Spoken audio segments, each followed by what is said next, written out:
The shortcut icon is what displays in your browser address bar, for one, or in some browsers, in the tabs that contain content from the site. This favicon, as it's also called, is also used in a variety of other settings. One reason we may want to turn this off is because we don't want to use the default Drupal favicon, which you see up here, and instead leave it blank for the end user of the theme to replace or to simply leave empty. The last two elements we can toggle on or off are the main menu and secondary menu. Now, knowing where these are actually located can be a little bit tricky, so let me talk you through that real quick. In order to find out which menus are being used for the main and secondary menu, we need to go to Structure, Menus, and then we need to click on the Settings tab on this page. And these two settings here will tell us which menus are being used for the main and secondary menus. So this source for main links is the setting for the main one, and source for secondary links is the source for the second one. So if we wanted to add new menu items to the main menu, we would do so here, and the secondary one we would do so in the user menu. And we can get to these menus by clicking on the List Menus tab here, or the Default Menus tab.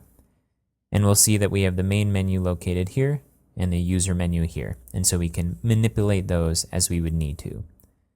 If we go to the home page, I'm going to go ahead and jump back over to it.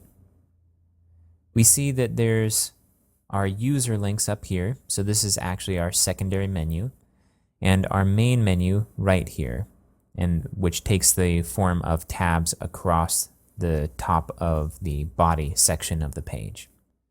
So if we wanted to disable one of these, we could do so through our settings. I'm going to jump back to the settings, go to the appearance page and the settings. And we could do so here with the main menu or secondary menu, toggling them on or off. Okay, I'm going to scroll down. We have two more options here, logo image settings. We can use the default logo, and if this is checked, it will hide the ability to upload your own. But if you wanted to uncheck this, you'd see that we now have two options, to set a path to the custom logo or to upload a logo for this. And then we have a similar structure of settings for the shortcut icon or favicon. And we can check this to use the default or uncheck it to use our own path or upload our own image. So as you look through the settings on this page, I'm going to scroll up to the top. These are the ones that are available to your theme by default. When you create a theme, these are the ones that will get added. And we looked in previous videos at how to add a new setting. We're going to explore that a little bit further in the upcoming videos.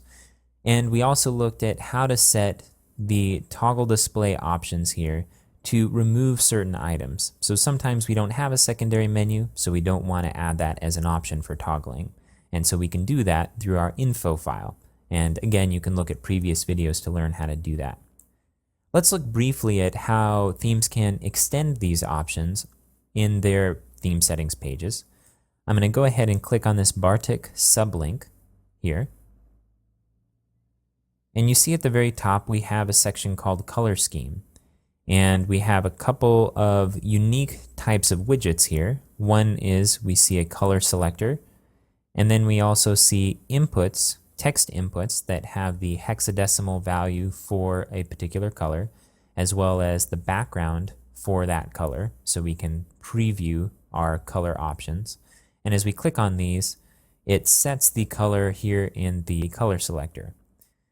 If you scroll down, you'll see a preview of our color scheme, and as we change the colors in these widgets, it will also adjust the color. You see I just changed this to a pink, and you see it displayed down here, and it will change it in the display.